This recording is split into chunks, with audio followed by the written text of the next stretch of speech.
আরো জোরে বলুন সুবহানাল্লাহ। কারণ কি? কারণটা কি? আপনারাও তো দড়ি ছেড়েছেন, সাপ হয়েছে, আর মুসা নবী লাঠি ছেড়েছে, সাপ হয়েছে। কারণটা কি?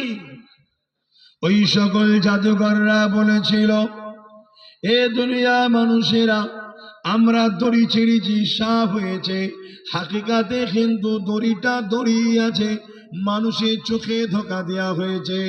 মানুষ দেখছে ওগুলো সাপ হয়েছে, কিন্তু দড়ি বদল হয়নি। দড়ি দড়ি রয়েছে, রশি রশি রয়েছে। কিন্তু অবাক হয়ে যাচ্ছি, মুসা নবী যে লাঠিটা ছেড়েছে, ওই লাঠিটা আর লাঠি নাই, সত্যিকারেরই একটা বড় সাপ হয়ে গেছে। জাদু আর মুজিজার মধ্যে পার্থক্য বুঝলেন? মুজিজা মানুষের চোখকে ধোকা দিয়ে, জাদু মানুষের চোখকে ধোকা দেয়। অরিজিনাল অরিজিনালই থাকে, মানুষ ডুপ্লিকেট দেখে। আর মুজিজা হলো হাকিকাতেই সেটা চেঞ্জ হয়ে যায়। এই 70,000 জাদুঘরকে নিয়ে এসেছিল মুসা নবীকে অপমান করার জন্য, কিন্তু তারাই মুসা নবীর হাতে হাত দিয়ে কলেমা পড়লেন। জোরে বলুন সুবহানাল্লাহ। মুসলমান ঘরে ছেলে মেয়েরা, তরুণেরা, বাপেরা যুগে যুগে ইসলামের বিরুদ্ধে জালিমরা অত্যাচার করেছে। দুই শ্রেণীর মানুষ প্রধান শত্রু ইসলামের যুগে যুগে হয়েছে। এক শ্রেণীর মানুষ যারা অত্যাচারী শাসক, তারা ইসলামের বিরুদ্ধে লেগেছে।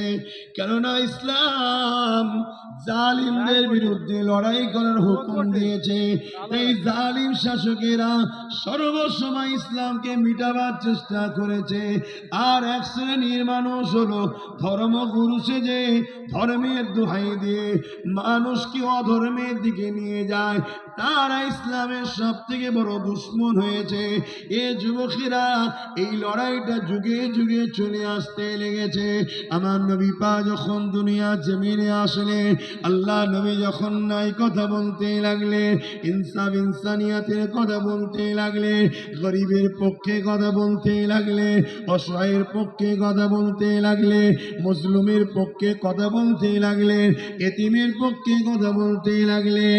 এ নওজওয়ানেরা, ওই সময় যারা জালিম শাসক ছিল, আবু জেহেল, উতবা, সাইবা, আবু লাহাব, এরা আমার নবী পাকের বিরুদ্ধে লেগে গেল। আমার নবী পাককে আবু জেহেল অনেক কষ্ট দিয়েছে, অনেক দিক দিয়ে জুলুম অত্যাচার করেছে। এমনও দিন গেছে আল্লাহ নবী সিজদায় পড়ে গেছে, নবী পাকের পিঠে পচা দুম্বার ভুঁড়ি পর্যন্ত চাপিয়ে দিয়েছে। আমার নবী পাক নিঃশ্বাস নিতে পারে না, মাথা তুলতে পারে না। এ নবীর উম্মত, তুমি নবীকে মানবে, আল্লাহকে মানবে, তোমার উপরে জুলুম হবে না, এটা কি করে তুমি মানো? তোমার আমার উপর জুলুম হবে না? হবে না? হকের পক্ষে থাকলে জুলুম হবে, এ নিয়ে মন খারাপ করলে হবে না। একটাই কথা মনে রাখতে হবে, আল্লাহ আমাদেরকে পরীক্ষা নিচ্ছে, ওই পরীক্ষায় ধৈর্যের সাথে, হিকমতের সাথে আমাদেরকে পাশ করতে হবে। জোরে বলুন সুবহানাল্লাহ। এ নওজওয়ান তরুণেরা, আবু জেহেল আল্লাহ নবীকে চারিদিক দিয়ে পরীক্ষা নিয়ে জুলুম করেছে। এমন একটা দিন গেছে, আবু জেহেল আমার নবী পাকের জন্য কুয়া করেছিল। আল্লাহ পাকের মর্জি দেখুন, ওই কুয়াতে আবু জেহেল নিজেই পড়ে গেল। এই যুবকেরা, তরুণেরা, বাপেরা, একদিন আবু জেহেল হাবিব ইয়ামানি নামে একজন জাদুঘরকে নিয়ে এসেছে মুসা নবীকে হারাবার জন্যে। ফিরআউন যেমন জাদুঘর নিয়ে এসেছিল, আবু জেহেলও জাদুঘর নিয়ে এসেছে আমার নবী পাককে অপমান করবে বলে। আর হাবিব ইয়ামানি হলো সেই সময় সব থেকে বড় জাদুঘর, হাবিব ইয়ামানিকে নিয়ে এসেছে। হাবিব ইয়ামানি আমার নবী পাকের কাছে গেছে, আমার নবী পাককে প্রশ্ন করতে লেগেছে, হে মুহাম্মদ শুনলেন নাকি আপনি নবী দাবি করেছে? আল্লাহ নবী জানিয়ে দিলেন, লা ইলাহা ইল্লাল্লাহ আনা মুহাম্মাদুর রাসূলুল্লাহ। এই সময় হাবিবে আমানি বলতে লাগলো, হে মুহাম্মদ, তুমি যে নবী দাবি করছো, তুমি আমাকে কিছু দেখাও। আল্লাহ নবী বললেন, কি দেখতে চাও? হাবিবে আমানি বলল, আসমানে কিছু দেখান। আল্লাহ নবী ওই সময় আসমানের দিকে মুখটা তুললে পূর্ণিমার চাঁদ উঠেছিল আকাশে। আমার নবী পাক বলতে লাগলো, হে হাবিবে আমানি রে, এই আকাশের চাঁদটা কি দুটুকরো করে দেবো? হাবিবে আমানি অবাক হয়ে গেল, কেননা চাঁদ কি দুটুকরো কখনো করা যায়? কিন্তু হাবিবে আমানি জানে না, জিনার সঙ্গে কথা বলছি, ওই চাঁদটাও ইনারি নূর থেকে তৈরি।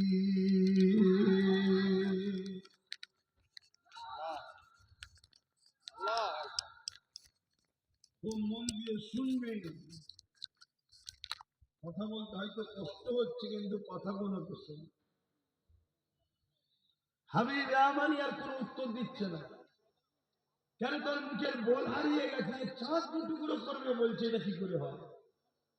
আর হাবিব আমানি ছিল তৎকালীন সময় পৃথিবীর সব থেকে বড় জাদুঘর। তাই হাবিব আমানি জানে জাদু জমিনের ওপরে চলে, আসমানে নয়। তাই প্রশ্নটা নবীকে আসমানের বিষয়ে করেছে। মোহাম্মদ রসুল যদি আসমানে কিছু দেখায়, তাহলে হাবিব আমানি জানবে ইনি জাদুকর নয়, ইনি নবী। কারণ নবীদের পাওয়ার সব জায়গায় চলে।